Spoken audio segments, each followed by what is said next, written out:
Howdy ho, friends and foes, and welcome to Dad's on Life, your weekly episodic show on parenting from a male perspective. I'm your host, Jay Miles, and with me, as always, are my co-host, Keith Bogan, Greetings from Virginia Tech. Doug Havenike, Good morning, coming from the garden. and Dave Dusenberry. Greetings from not the shore of Puerto Rico.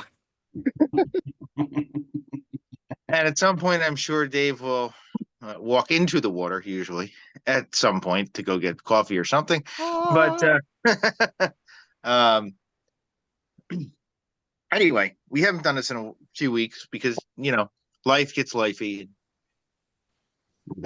People have been all over the place doing stuff, taking care of things. Anyway, today we're going to be talking about stepping up, different ways of stepping up and helping out when a pivotal member of a family has issues with something, issues being physical, issues being mental, issues being, obviously, we know, as I said, life gets lifey. Things happen. Things break. Things need to be replaced. Things need to be repaired. Things, and so forth. Heart attacks, things like that. So, who wants to kick us off? Dave? Yeah, I guess I will. I was thinking about this. You know, in large part because in my family, my wife has a pretty major surgery coming up pretty soon, a couple months. One that we are now taking active steps to kind of prepare the house for, prepare things for. She's going to be down for a couple of months. So, it got me thinking about it that, obviously us as a couple are doing things to, better prepare to run the house, to take care of bills, to take, to do all of this stuff.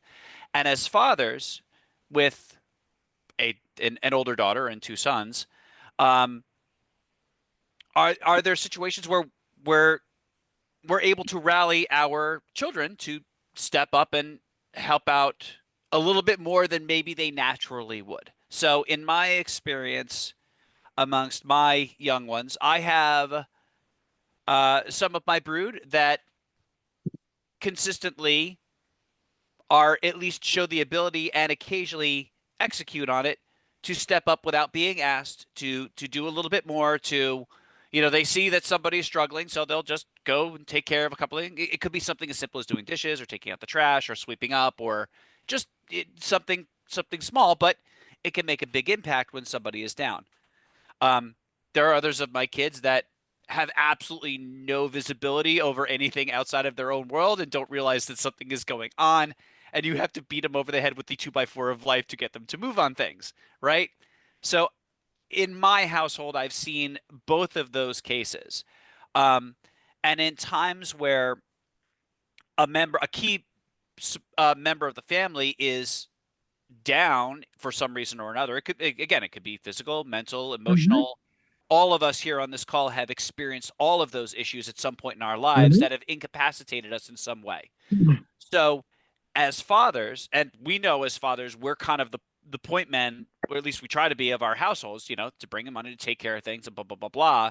So, especially if and when it affects us, how have we been able to have our children be able to come in and step up and kind of help take some of the burden when it's not the norm to do so? That's kind of the topic at hand. Now, Doug, I know you have some thoughts on this. Yeah, well, it was an interesting topic when you proposed it a little bit earlier. And some of you may or may not know, my uh, little family out here in Bath, we just had an episode where my wife's blood pressure had gone up, which led us to the ER, which in turn we found out suffered a stroke, which also caused minor heart problems and also debilitating recourse in her eyes, where both eyes she lost a quadrant of sight, which means uh, she can't drive. Well, on top of everything else, you know. And it's been a long journey that we still haven't completed yet, just figuring out the whole medication part and what works and doesn't work. And most part, it's been a lot of error during this trial. So yeah, it means in my household it's a lot more, maneuvering the kids around to all their stuff. And like you said, all the day-to-day stuff like, the cooking, the cleaning, the laundry, it builds up really quick with a couple of boys. So it as for me, it was like one of those things where you're trying to be the strong person and do everything yourself. And for the most part, I have done, a lot just to keep it all going.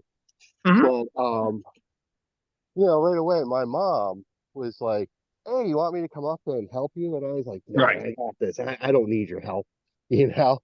And Hmm. it is a struggle. And like you're saying with the kids, and them seeing things, and for me, I guess it's my own internal battle and learning with parenting and stuff. Uh, that the kids, like you said, may see it, and every kid's different, and some of them see it and some of them don't. Like just the obvious things, and to you, it's obvious because you're in it every day, and every day you're Mhm. like doing these things. Yeah. And when they just like walk over something, or don't like pitch into like clean something up or make a bigger mess and don't even recognize what they're doing, you're like, what did I raise here? Or you're saying to yourself, you know, how did they not realize that? Yep.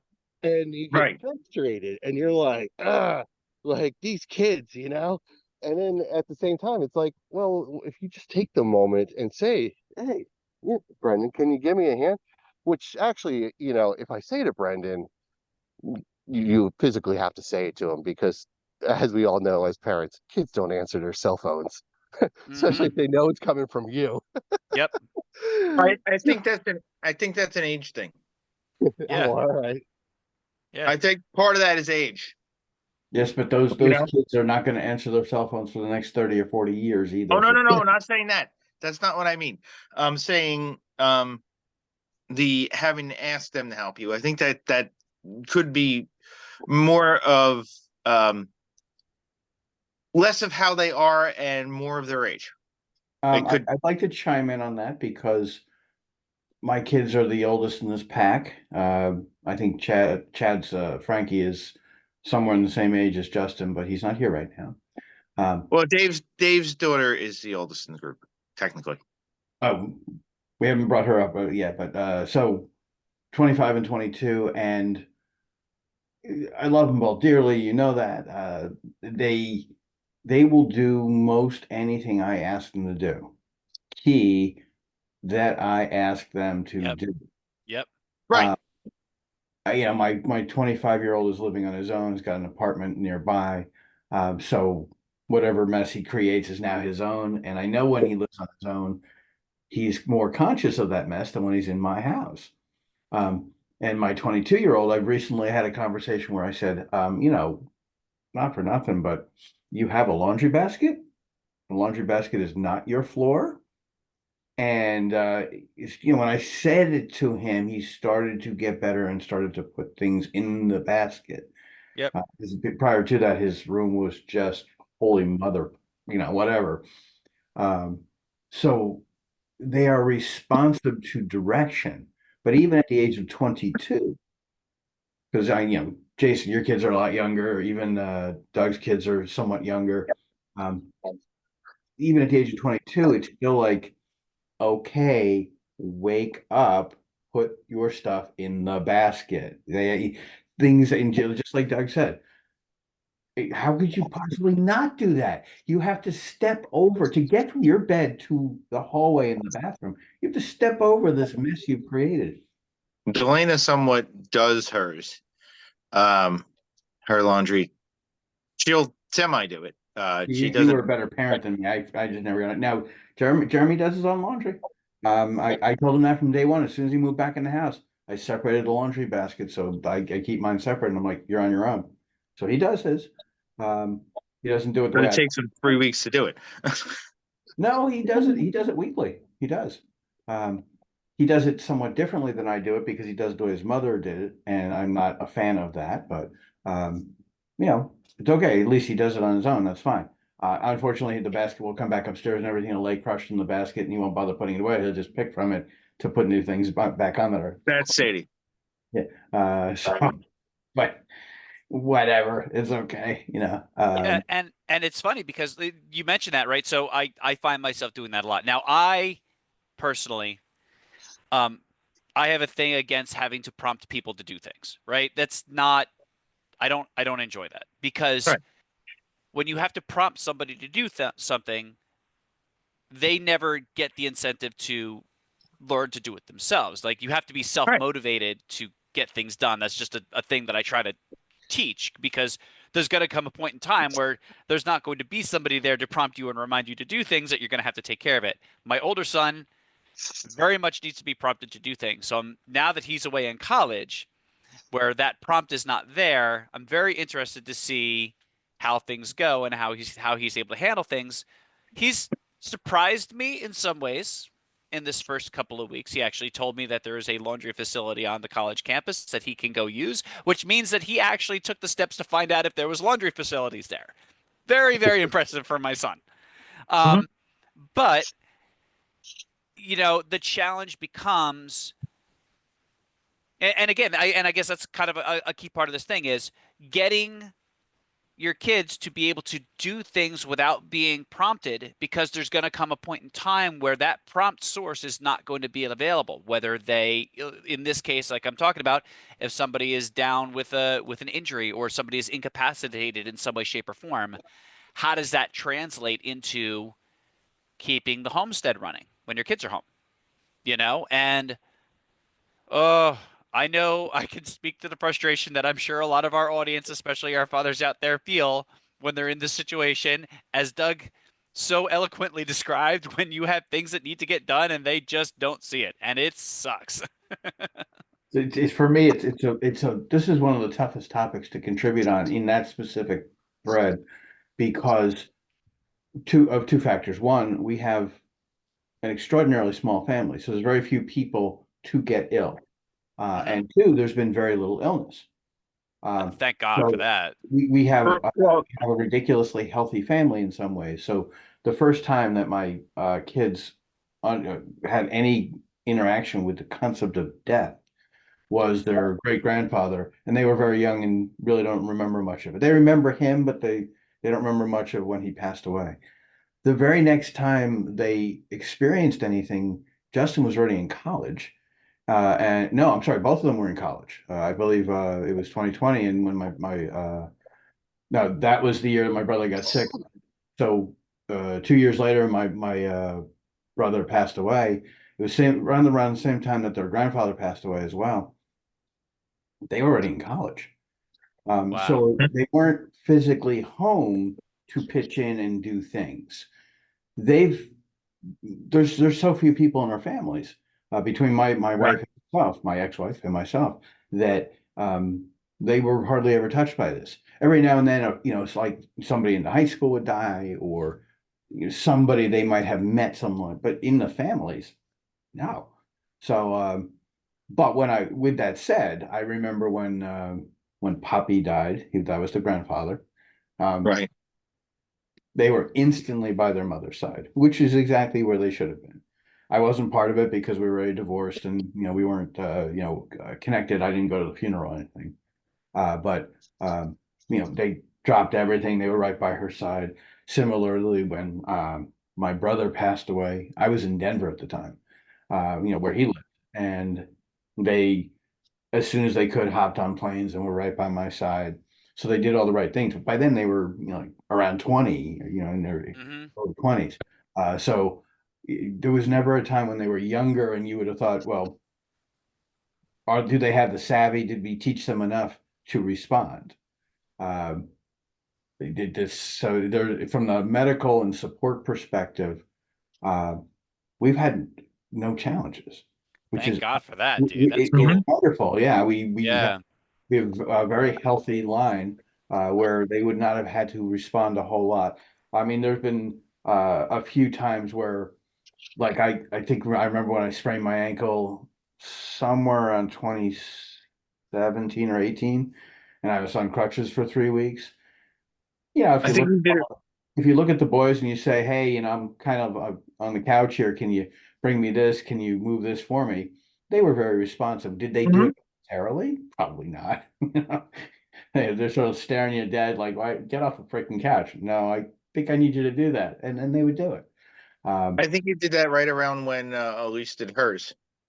Yeah, I remember it was the June of 2018, I think. It was June of 20. 17, I think. And I was Maybe pretty 18. much unable to move for 3 weeks. It was a very severe sprain. Um, and they helped out and all that. And that was also a kind of not at a great time post, just after I'd gotten divorced, but we were all still living together. So they also at that time they had to learn to hide as well because of the tension that was in the house. Hmm. They Yeah. still wanted to get to me and help me with things that I needed to do and such, so it was okay. Yeah, yeah, when they were in their more formative years, we didn't have those challenges. Nobody even got sick, let alone had serious health issues. So sorry, I can't really do much on this. No, no, that's That's okay. I'm Look, thrilled. I'm thrilled on it's that. well, my issue is with this in particular is the 3 times technically where we had something too really minor when I had the 2 hernia surgeries. Sadie wasn't even born when the first one happened, and Delana was about 6 months old. And then the second one, um, Sadie was 3 and Delana was 6. So that really, you know, and then right after that, not long after that, I think it was a year after that, there was Elise had injured her, sprained her ankle. And again, they're only, 4 and 7. So it really didn't make that much of an impact or anything like that.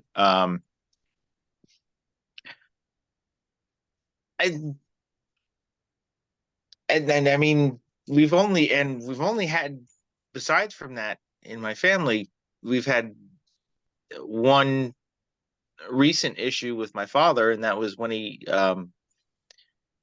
eventually they finally figured out what was wrong, and he had to have hip replacement surgery in the spring. Did he have it? Maybe late winter, early spring. He had hip replacement surgery. I can't remember exactly when he had it. But it was earlier this year. Um, my father has been out of work for he's only been there maybe 7 times probably in the last year, 8 times in the last year. So, it's been different, but we've gotten through it. hmm So I mean, now let me ask one question, Doug.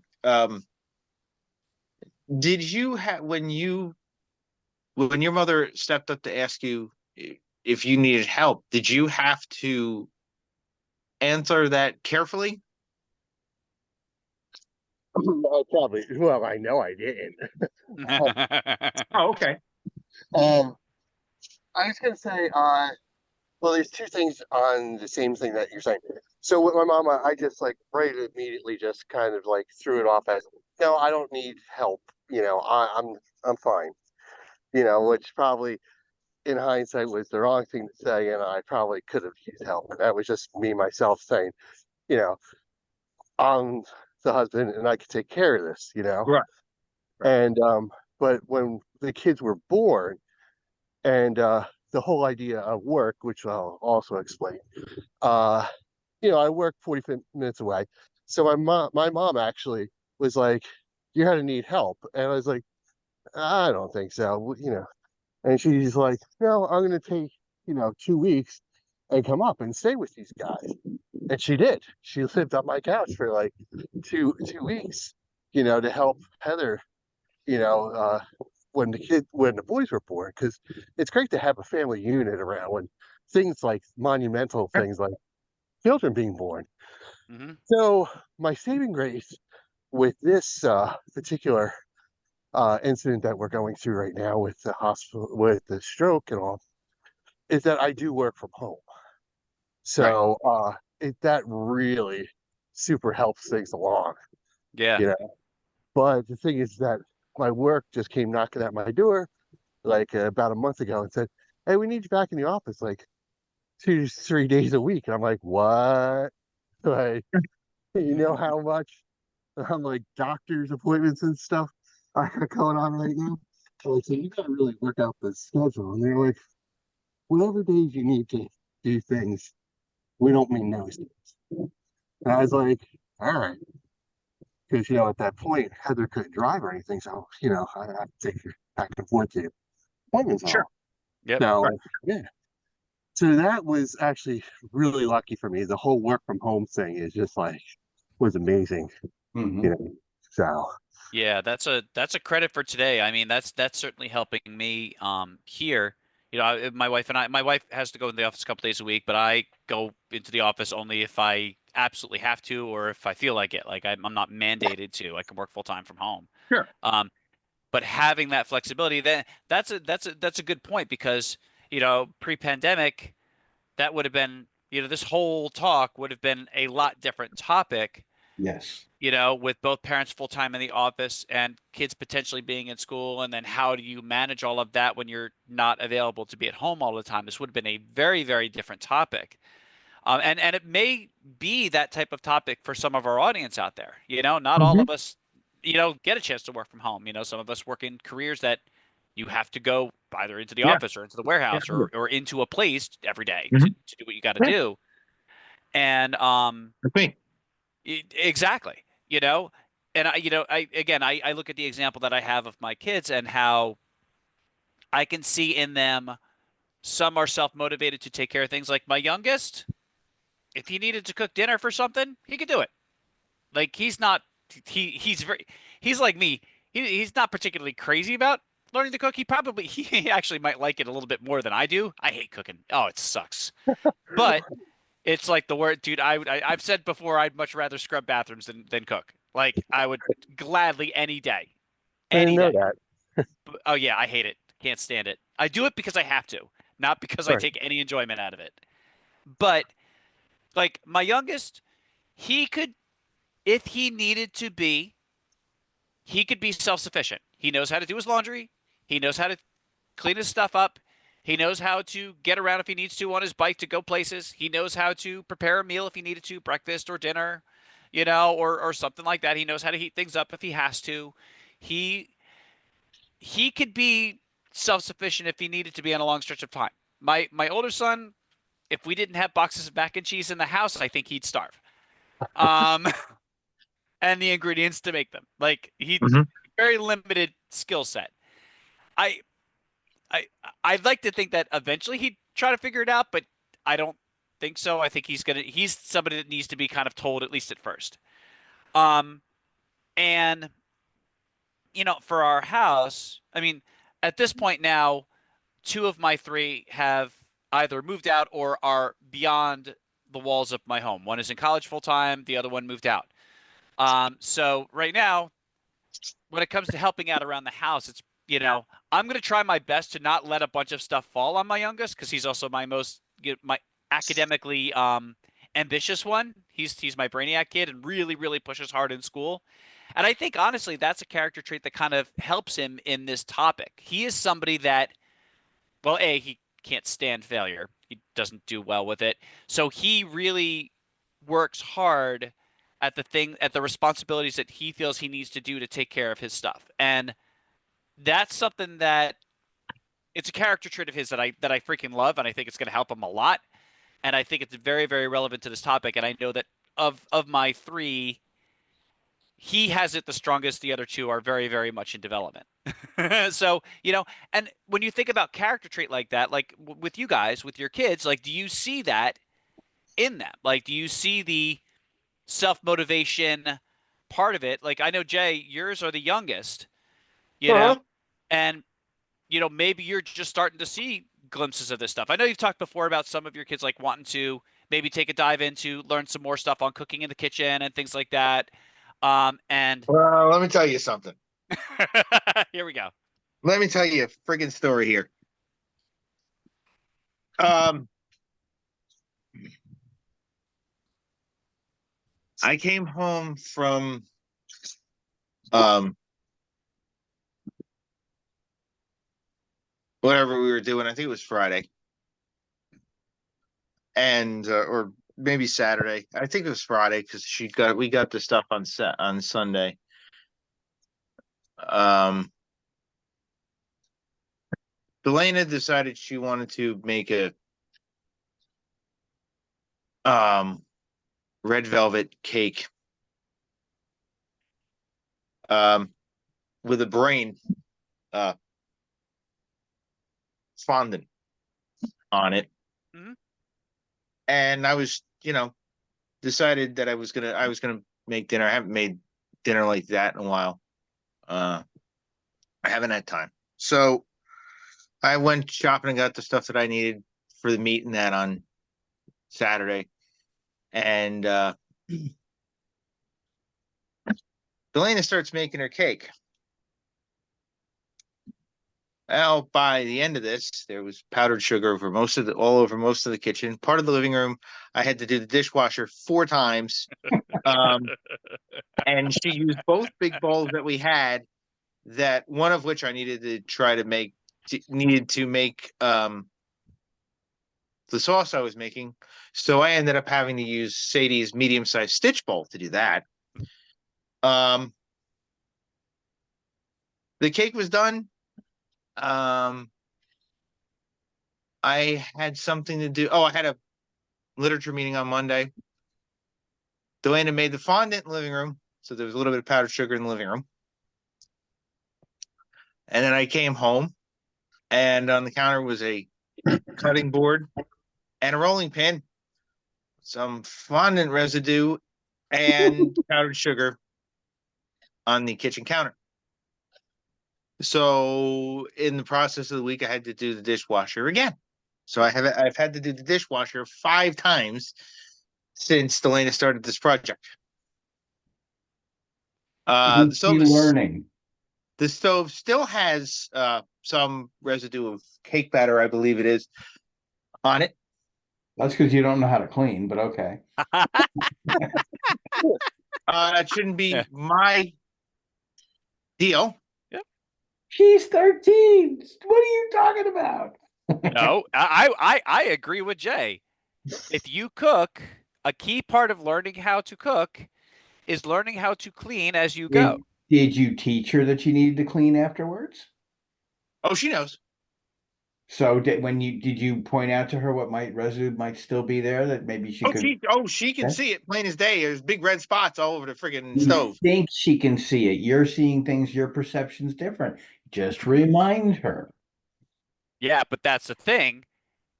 You want to be able to do it without being prompted. So that's the trick. The first few times, it's going to take some reminding. Yep. We're getting a tour of the Here we kitchen. go. Can you Yep. see that? Can you see Yep. that? Yeah. I finally gotten to the point where Jeremy's probably going to be putting his laundry in his laundry basket, but I had to prompt him any one of 8, 10 times over the course of months to do that. So Yeah. it takes time. Yep. And And I guess I'm not convinced that Delana left that residue there, by the way. I think Jay did, but that's just me, whatever. but yeah, I mean, and the whole thing of this is are we doing what we need to do to train our kids, to teach them, to guide them, to get them so that in times of crisis they can act on their own? Age appropriate, obviously. I'm not going to expect a 7-year-old to make dinner. That's not reasonable. No. But Well, I would expect a 13-year-old to do dishes and clean up after dinner. I think that's reasonable. Okay. I don't want. I'm not trying to turn this into pick on Delana. No. Look, I could throw my son Jay under this topic 5 ways to Sunday. So it's okay. I am trying to turn this into pick on Jason. Delana is afraid of the oven. Okay. So baking the cake you know, she did figure that out, but for a while she's if she reheats pizza, fresh pizza, Sadie usually has to do that for her. Okay. But she's making Um, progress. She's Yeah. making progress. Also, she's been doing I told you she's been doing the food therapy. Yep. Sadie has made pasta for her food therapy a couple of times, and I'm not knocking Delana for it because that's- I'm thrilled that she's trying the stuff, and I'm thrilled that Sadie can do it. But Sadie is doing some of the stuff for her, which I'm like, wow, okay.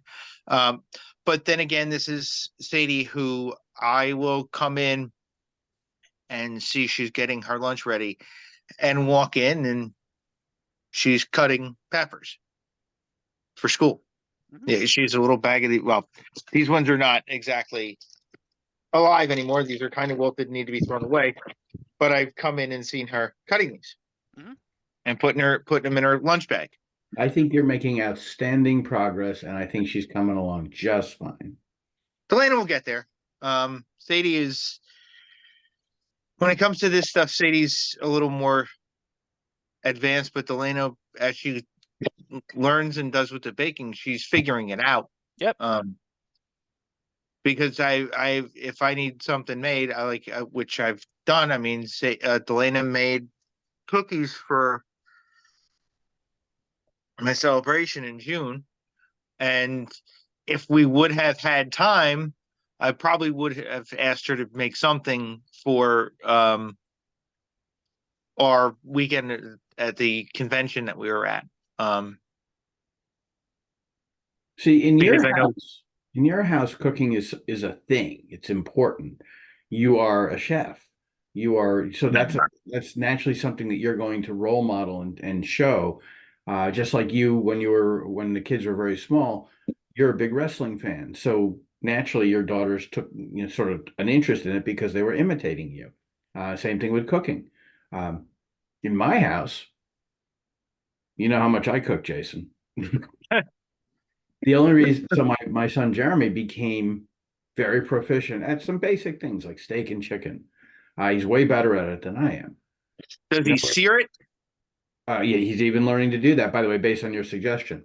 But he didn't do a thing until he went to college, and he happened to have a roommate that was into cooking. Yep. So I didn't have anything to do with that whatsoever. Both of their versions of cooking is going to Wawa and buying a sub. I mean, they don't have a clue. But Yep. Jeremy now is really into it. So he cooks when I'm home and it's the two of us. He cooks probably 90% of the time. I don't do anything. I'll tell you, yes, there are absolutely things that, as it pertains to social media, that are ridiculous, insane things, bad influences and things like that. But you have some of these celebrity chefs, and Food Network is very, very good with getting the celebrity chefs onto social media to do things.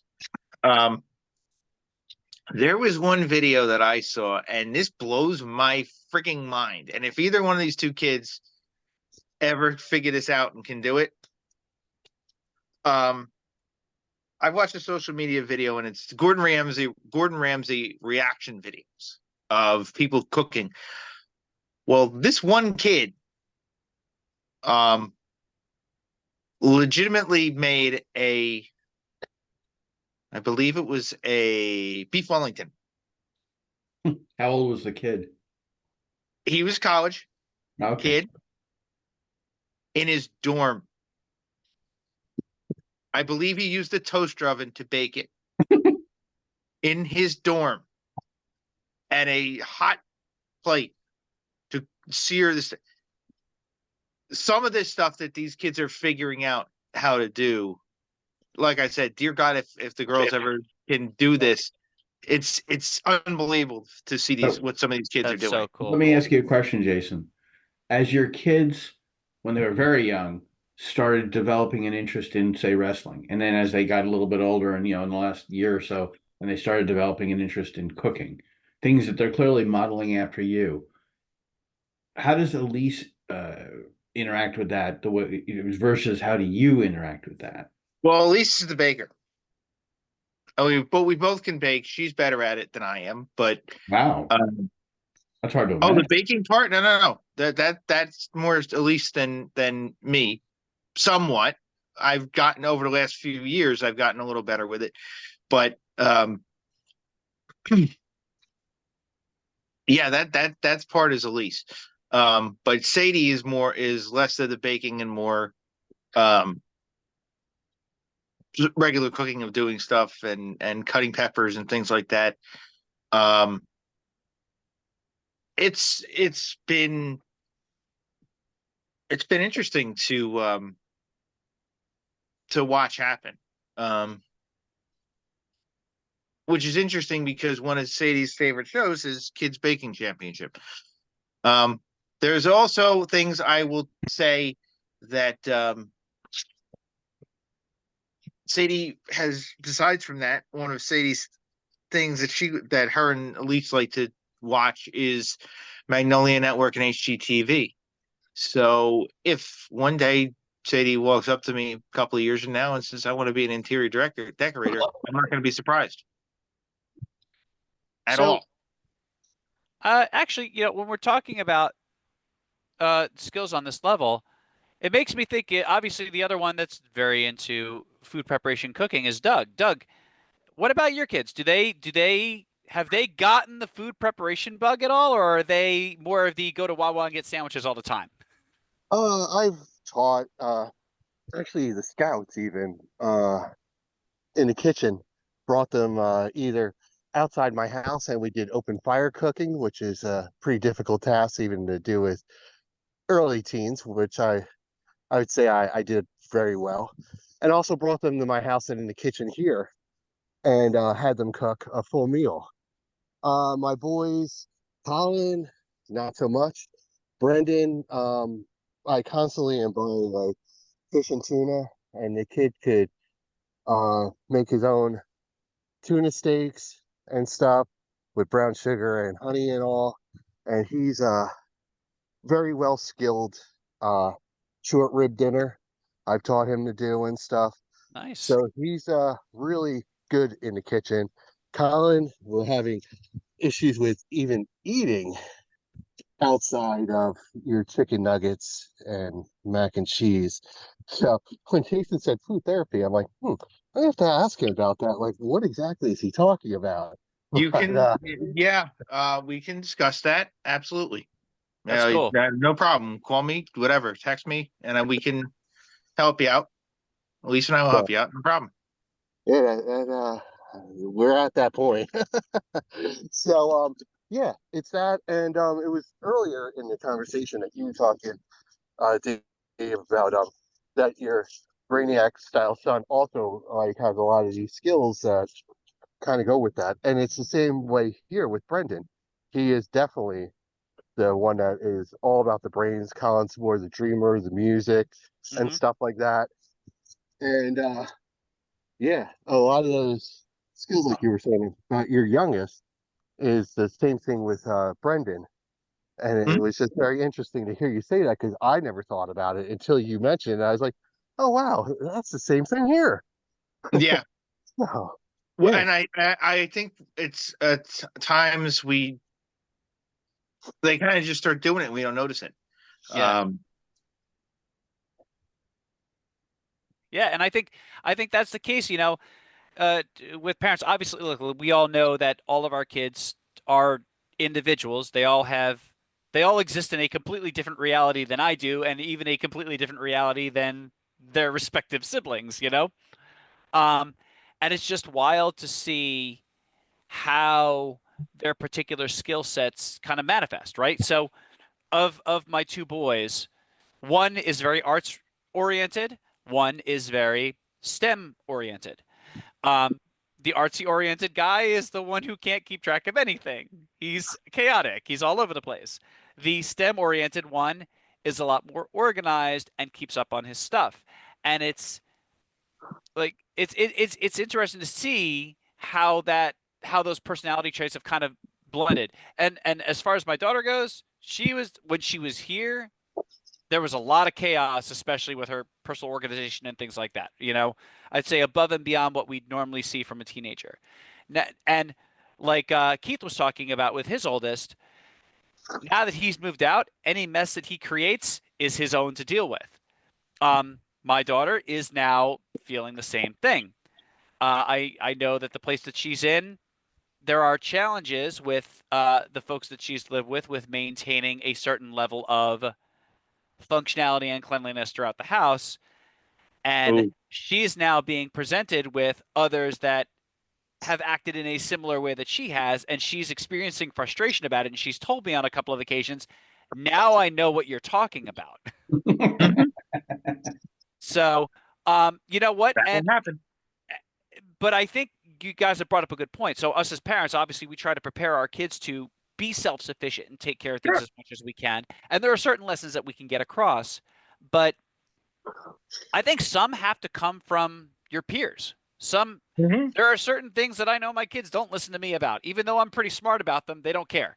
The lesson doesn't get through until it comes from somebody on their peer level that is going through the same thing, that is in the same stage of life as they are, that they need to make that same adjustment too.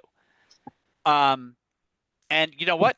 Things like taking care of a household, or learning how to cook, or taking your or garbage out on a regular basis, or making sure you stay up on your laundry and actually putting it away when it's done and not leaving it to get moldy in the dryer if it doesn't dry properly. Those are all things that need to be learned, that we try to teach them, but sometimes those lessons, sometimes we're able to, depending on their personality. Sometimes it requires them to look bad in front of their peers to really make it set in. Mhm. Mhm. Oh, Mhm. yeah, It's cool. 'cause both of my sons, when they went off to college, well, even when they went off to drum corps, when so they spent their summers, sophomore, junior years in drum corps travel 3 months over the summer, including the camps and such, and they would report back that their peers were, well, disgusting. And but then when they got to college, each of them in turn talked about how they would have dorms or apartments and they were sharing with other people, and they would consistently come back to me and say, I'm really struggling with these people because they're Slavs. This isn't how I was raised. I don't understand this. I'm like, how you were raised? I'm thinking to myself, then you should have probably invoked some of that stuff before you went to college, because you weren't doing so good before you left yourself. But they Yeah. clearly are on a better level in terms of to handle that stuff than the people they roomed with. Um, Mhm. the stories are very clear. By the way, I have a couple of really funny stories you'll really appreciate. Our kids are always a product of their of the role models we set for them. And I was Right. thinking earlier in the conversation, the rare times there was a medical thing going on. So the spring of 2007 is the moment. I did 2 surgical procedures, minor, in the spring of 2007. The first was I got hernia correction, I think somewhere around February. Right. And Right. so, like you, Jason, it slows you down. You're supposed Mhm. to go home and, relax for a few days, move a little bit, but not much. Right. And so Justin You is, were there. You were there. You oh, were there for mine. You were yeah, there right, the Yeah. day after I had mine. right. So I'm not as smart, because the day after I had my hernia correction surgery, I had an interview in person at Novo Nordisk in Princeton. Yes, exactly. So what did they see me You do? drove. What did they see me do? They saw me get up in the morning, put on a full suit, get in my car, and drive to the interview. Yep. I knew you were going to say that, This is dumbass. they have been raised in an environment where nothing slows you down, doesn't phase you. I'm hobbling and I'm in some moderate discomfort, but I had a big interview. I had to go.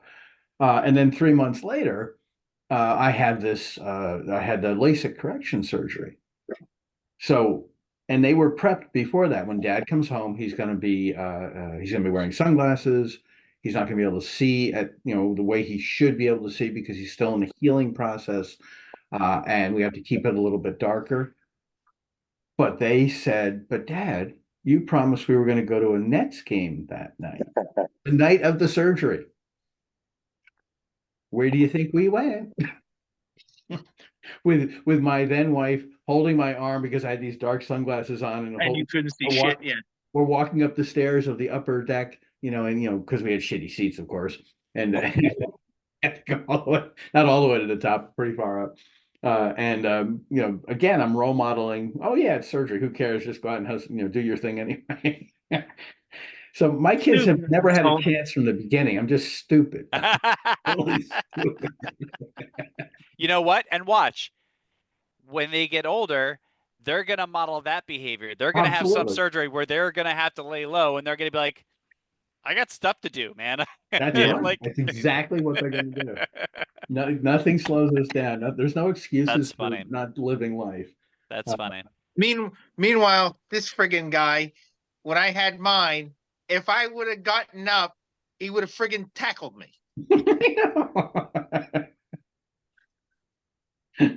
It's good for me, but not for thee. Exactly. Exactly. Long story short, when I had my second hernia surgery, Elise had to go to work. It was Thursday, and then Friday was the first day. So we were friends, well, probably about 2 years at that point, 2.5 years at that point, and that was the year before you went and injured your ankle. Now here's another stupid thing of Keith doing moronic things when he's injured. The night or 2 nights after he sprained his ankle, there's dipshit and me walking from the parking lot C. Now, both of you, Keith, This is the art Doug, and center. Dave know This is- exactly what I'm talking about when I refer to Lot C at PNC Bank Art Center. Mhm. Walking from Lot C, walking in a to boot, in a boot. in a boot into the building, up the steps, and standing on the edge of the lawn for Leonard Skinner. Yeah. That is the New Jersey version of the Trail of Tears for any in our Wait, audience that are watching. Jason, you don't know the back half of that, not that night, but that incident with my sprained ankle. I think I sprained it in the middle of June. It was. It was. June 18th was the concert. I have the shirt somewhere. So on July 4th, the boys both marched for Jersey Surf in 3 different very long distance parades in Philadelphia, and 2 in suburbs of Philadelphia. So Right. throughout the day, one of them was Washington Township, Southern Jersey. Mhm. And I, in the boot, I walked in front of the parades every inch of the way to video record all 3 parades, and went the entire distance, several miles in Oh, total. I remember. You posted the videos. I remember, and I remember you being in a boot because I was just with you 2 weeks before that. I mean, it just doesn't get any dumber. It really, but this is the role model No, of no. my kids. I'm a fucking moron. And actually, I believe, if I remember correctly, the next day after the Skinner concert, you got up early and went to something for the surf. Yes, I'm sure I did. Yes. Because I think that was actually the first weekend they were out of school, so I believe there was something surf related that Saturday. Just who I am. Sorry. And you're absolutely right, Dave. I think that there will come a time when they'll have whatever minor medical challenges in front of their own kids. Yep. Nothing can slow them down. Yep.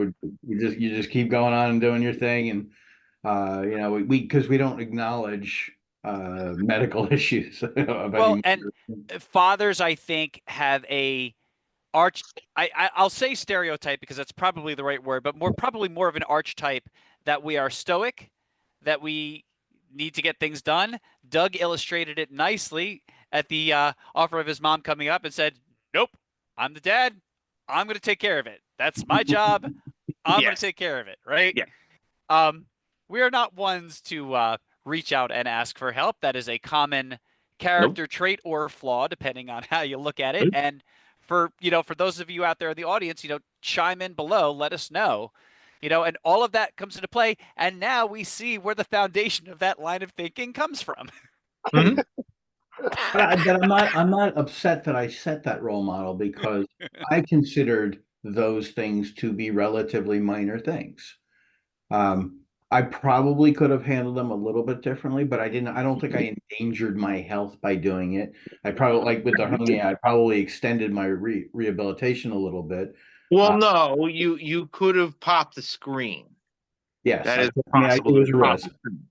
but I didn't, at that time, What I are didn't want to stitches? show in front of a potential employer that I had a weakness.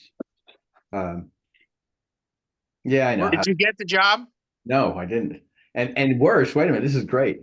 So No. Novo Nordisk, if you're at all familiar with their building, is 2 floors. Yeah. And there's stairs and elevators. And they knew I told them before I came in, I said, look, I'm gonna have a minor procedure done. I may be walking a little slowly, and it's the day before. I may be walking a little slow. I just want to let you know, so you're not surprised when it's not normal. I'm just recovering from a minor procedure. And they were like, totally cool, no problem, whatever we need to do. And then I had 2 interviews, one with like a senior HR generalist at that, or senior business partner at that point, and the other with the chief human resources officer of the entire organization. After the first interview, you'd think that they would the CHRO is on the second floor. You'd think that they'd take me over to the elevator and take me upstairs. No, we went up the stairs. He Oh, man. specifically took me to the staircase, not the elevator. What a dick. I had one further new observation that I was just thinking about, which probably only pertains to my situation right now, but possibly in the future, something, but with anybody else, but also with Heather's stroke and high blood pressure, we've become a no salt household. Mhm. So with that, there's a lot of change going on, and a lot of things that we purchased before we don't purchase at all. And I've been, like you said, like with cooking and all, but now it's like really is nearly a homesteading moment where we are like making almost everything from scratch, Yep. you know. And So many things come with salt in them if you buy them in the store. Yeah. Yeah. yeah, Well, yeah, and there's ways so to add salt that are more natural and not exactly. Uh, they're much better for you, and right, but then more or less is what I'm saying is that this also brought on a big change in the household, Mhm. in the way that we do things. And Brendan is really taken to it, and this kid's diet now is like super awesome. Like he just like turned, just like switched it off, like like all the things that he either like was buying himself lunch at school and stuff, and he's just become just like super health kid, and now researching things about like w- stuff that goes into our food, and super processed foods, and we were Yep, been like discussing this in the house, and Cool. just like the garbage that we're putting in our yep. body. I mean, I don't want to get on a pedestal about this. I Yeah. mean, I could, but it's We all spurred on could. a lot of conversations. That's We Uh, could another have a major podcast. conversation about this. One of these days, we should have a conversation about this. Yes. so yeah, it's been really awesome, and like I said, it's a big change, just in not just our diets, but the way we think about things, and it's a lot of learning for all of us, on making this change with the cause of the uh, you know, what happened with the stroke and stuff. So But that goes into the larger point. Basically you had a struggle in the family that necessitated a big change in how things are done. Some of the kids react well and jump on it and are all gung ho and get motivated by it, and some are oblivious. yeah, Interesting. Cool stuff, man. yeah. All right. 10 gallons of tomatoes.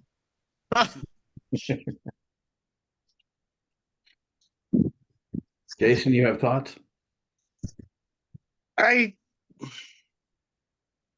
I think we're pretty good as we're coming up to an hour here. Um, anything else? Anything anybody wants to add before we wrap this up? Yeah. I just want to say thank you for letting me go down memory lane on some of those silly things that I used to do. Yeah. Oh, man. And I put used to in quotes because if it happened again now, I'd probably do the same things all over again. Yes, you would. Oh, Oh, yeah. yes, you would. We know. I know. Go ahead. Oh no, I was just gonna say something else, but yeah. Yeah. You know, Good and childhood, yeah. I'll say, like, you know, for anybody watching, you know, chime in, let us know. Like, give us some stories where your kids surprised you. Maybe something happened, you know, somewhere along the line, and you had this expectation of how your children would respond, and maybe they took a path that you didn't expect that ended up being a lot more positive than you would have thought, you know, like Doug was talking about with Brendan and the food stuff. Like that's cool. Like that's something Mhm. that, you know, that's, as parents we dream of that our kids make a decision on their own without being prompted, and it actually ends up being a good one. Yeah. That's like that's I don't, for me as a father, when my kids do that, that's a high point for me. That they make a decision that maybe I foresee as a net benefit for them, but I really want them to make it, and they get into that mindset and they make that decision. That's that's freaking awesome. You know, like, you Mhm. chime in, you know, let us know. Um, let us know. I tell you, Jeremy really surprised me just last week. I feel like I want to throw this in. Um, I think at least one of you knows I've dropped a lot of weight recently. It Mhm. wasn't designed, but I have. Um, it's a little over 20 pounds now, and um, yeah, I don't expect my kids to notice this stuff or give a rat's butt or anything like that. And sure enough, I'm driving somewhere with Jeremy, and he says something about, I think it's pretty cool that you're losing weight and that you're back riding your bike. Um, and I kind of, my head snapped a little bit because I didn't even think he was going to pay attention. He's like, and I'm really noticing the physical change in you. I'm like, really? Apparently my legs are thinner, and I was wearing shorts that day, and he's like, yeah, I mean, I can see that, you're definitely looking different.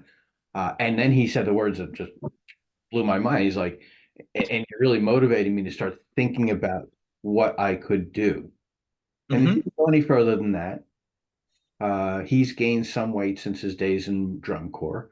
So Mhm. not a lot. He's still, I think, in better shape than I am, but he's not as trim. He's not as buff as he was in drum corps, and you got to be to do that. Um, Mhm. but he's already thinking about stuff, and I like, well, that's really cool. And then I left it alone because I didn't want to push the point at that point. But I think the door is now open to have some more conversations about that.